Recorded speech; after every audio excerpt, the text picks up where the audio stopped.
Hello everyone, welcome back to my channel. तो आज के इस वीडियो में हम क्लास 6 के हिस्ट्री के चैप्टर 12 के क्वेश्चन को सॉल्व करेंगे।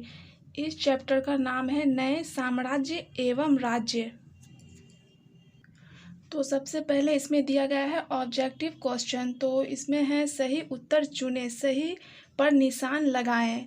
1 नंबर का क्वेश्चन है समुद्रगुप्त की प्रशस्ति किसने लिखी। ऑप्शन में है रवि कृति, हरिसेन, कालिदास या अमर सिंह।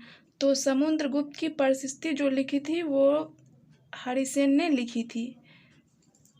नेक्स्ट है हर्षवर्धन किस वंश का राजा था। ऑप्शन में है गुप्त वंश, मौर्य वंश, पुष्यभूति, मौखरी वंश। तो हर्षवर्धन जो था वो था पुष्यभूति वंश का राजा। तो ग नंबर का ऑप्शन सही हो जाएगा। नेक्स्ट है मेहरौली के लौह स्तंभ से किस राजा के बारे में जानकारी मिलती है। ऑप्शन में है हर्षवर्धन, दूसरा है चंद्रगुप्त द्वितीय, चंद्रगुप्त मौर्य या चंद्रगुप्त प्रथम। तो मेहरौली के लौह स्तंभ से जो है चंद्रगुप्त द्वितीय के बारे में जानकारी मिलती है। तो ख नंबर ऑप्शन इसका सही हो जाएगा। नेक्स्ट क्वेश्चन है नालंदा विश्वविद्यालय में विद्यार्थियों को प्रवेश कैसे मिलता था। ऑप्शन में है राजा के कहने पर, सवाल पूछकर, जांच परीक्षा द्वारा या पैसा लेकर राजा के कर्मचारियों को। तो इसका राइट आंसर हो जाएगा सवाल पूछकर, जांच परीक्षा द्वारा। 5 नंबर में है ऐहोल अभिलेख किस राजा की प्रशस्ति है। ऑप्शन में है नरसिंह वर्मन, पुलकेशिन द्वितीय, हर्षवर्धन या फिर समुद्रगुप्त। तो ऐहोल अभिलेख जो है वो है पुलकेशिन द्वितीय की प्रशस्ति। तो ख नंबर राइट हो जाएगा। अब इसमें क्वेश्चन दिया गया है, आओ याद करें। तो इस चैप्टर में जो है टोटल दिए गए हैं, इसमें दिए गए हैं 3 क्वेश्चन। तो चलिए हम एक एक करके सॉल्व करते हैं। क्वेश्चन नंबर 1 है समुद्रगुप्त एवं पुलकेशिन द्वितीय की प्रशस्ति के बारे में 3-3 पंक्ति लिखें। इसका आंसर हो जाएगा, क्योंकि हमें बोल रहा है 3-3 लिखने, तो दोनों के बारे में 3-3 लिखना है। पहले हम लिखे समुद्रगुप्त। समुद्रगुप्त गुप्त वंश का सबसे प्रभावशाली शासक था, पहला हो गया। दूसरा हो जाएगा समुद्रगुप्त ने आर्यावर्त के शासकों को पराजित कर सीधा अपने नियंत्रण में ले लिया। तीसरा हो जाएगा ये वीणा बजाते थे और अश्वमेध यज्ञ करते थे। पूरे भारत पर समुद्रगुप्त का नियंत्रण था। तो अब हम लिखेंगे पुलकेशिन द्वितीय के बारे में 3 पंक्ति।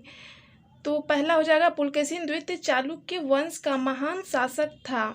दूसरा हो जाएगा 611 ईस्वी में पुलकेशिन द्वितीय ने गद्दी पर बैठा और दक्षिण के राज्यों कदम, गंग और कोंकण पर अधिकार किया। नेक्स्ट 3 नंबर में होगा मालवा और गुजरात के राजा को पराजित करने के बाद उसमें हर्ष को भी पराजित किया। उसकी सबसे बड़ी विजय हर्ष के विरुद्ध थी। तो ये 3-3 पंक्ति हो गया समुद्रगुप्त एवं पुलकेशिन द्वितीय के बारे में।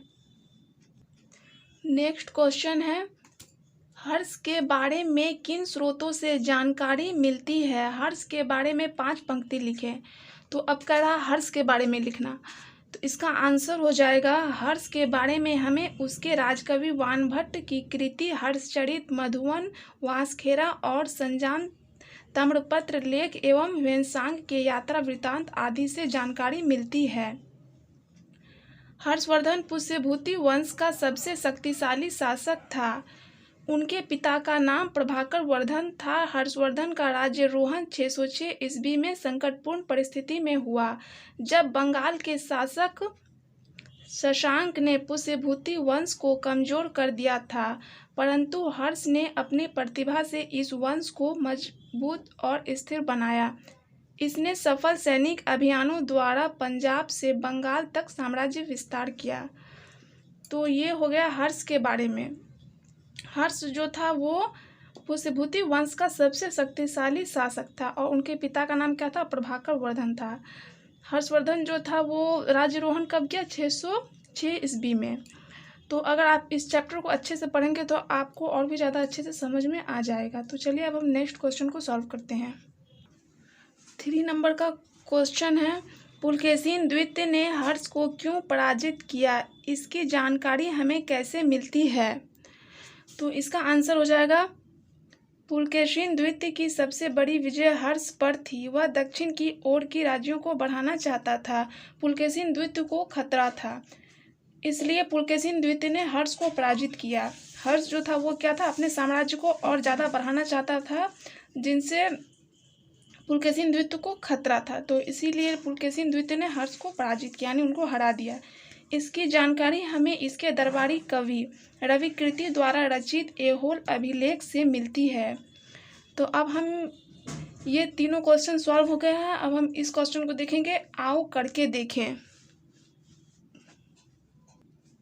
4 नंबर में है, समुद्रगुप्त ने जीते हुए राज्यों या राजाओं के साथ अलग अलग नीतियों को क्यों अपनाया। वर्ग में अलग अलग समूह बनाकर चर्चा करें और प्रत्येक ग्रुप में 2-2 कारणों को ढूंढें। तो इसका आंसर आप अपने अनुसार भी दे सकते हैं, और इसका आंसर होगा समुद्रगुप्त ने जीते हुए राज्यों के साथ अलग अलग नीतियों को इसलिए यहाँ पे अपनाया होगा।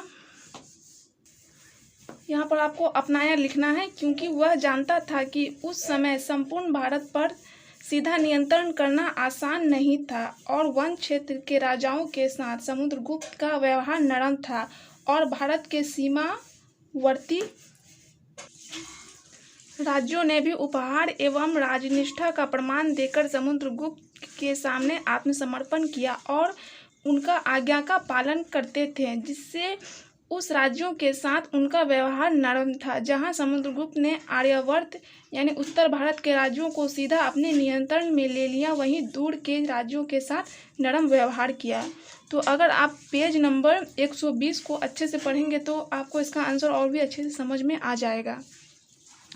नेक्स्ट क्वेश्चन है 5 नंबर में, समुद्रगुप्त के सिक्के को देखकर जैसा कि पुस्तक में दिया गया है यह जानने की कोशिश करो कि उसके अंदर कौन कौन गुण थे। तो इसका आंसर हो जाएगा, समुद्रगुप्त के सिक्के को देखकर यह पता चलता है कि उनको वीणा बजाने का शौक था और उनके शासनकाल में कला और कर्मकांडों पर विशेष ध्यान दिया जाता था। तो समुद्रगुप्त को जो है सिक्के पे उनको वीणा बजाते हुए देखा गया है, जो कि पेज नंबर 119 में है, आप देख सकते हैं। क्वेश्चन नंबर 6 है, दक्षिण भारत के राजवंशों के बारे में लिखो। उनका ग्राम प्रशासन कैसे चलता था? क्या आपके गांव या शहर में भी वैसी व्यवस्था है?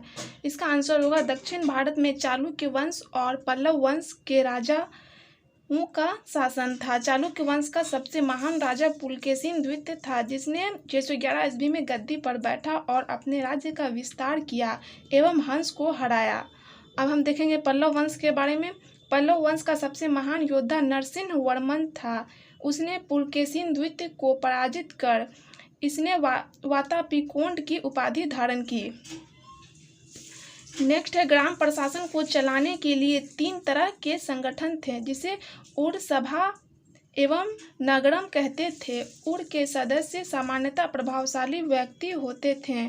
सभा कई उपसमितियों में विभक्त यानी कि बटा हुआ थी, जो सिंचाई, सड़क, कृषि व्यवस्था, मंदिरों की देखरेख, बाजार की व्यवस्था करता था।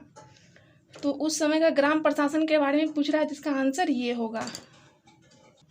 क्वेश्चन नंबर 7 है, आप अपने पिताजी की मदद से या परिवार के किसी सदस्य की मदद से परिवार या पड़ोस के एक परिवार की 5 पीढ़ी के सदस्यों का नाम लिखें।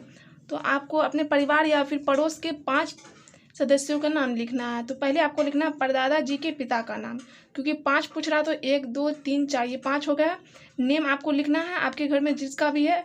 नेक्स्ट लिखना है परदादा जी का नाम, फिर लिखना है दादाजी का नाम, फिर लिखना है अपने पिताजी का नाम, फिर लिखना है अपना नाम। ये क्या हो गया, 5 पीढ़ी का नाम हो गया। नेक्स्ट क्वेश्चन है 8 नंबर में, राजा के लिए सेना क्यों आवश्यक था? सेनाओं के राजा के साथ चलने से कौन कौन सी लाभ एवं हानियां थी? वर्ग में समूह बनाकर चर्चा करें।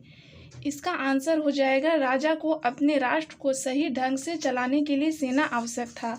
इतने बड़े राष्ट्र को चलाने के लिए, अपने राष्ट्रों को बाहरी हमलों से बचाने के लिए, शांति व्यवस्था एवं अपने साम्राज्य का विस्तार करने के लिए सेना एक आवश्यक अंग था। तो अगर सेना रहेगा तभी तो साम्राज्य का सही ढंग से विस्तार हो सकेगा। तो हमने सेना के लाभ देख लिए, अब देखेंगे सेना के हानियाँ। इसका हानियाँ हो जाएगा, राजा को सेना रखने पर उसके आमदनी का ज़्यादातर हिस्सा सेना पर खर्च हो जाता था।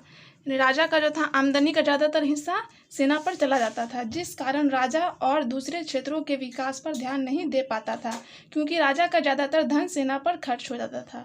चाहे तो आप यहाँ तक भी लिख सकते हैं, यहाँ तक भी इसका आंसर सही हो जाएगा, और आप ये भी लिख सकते हैं।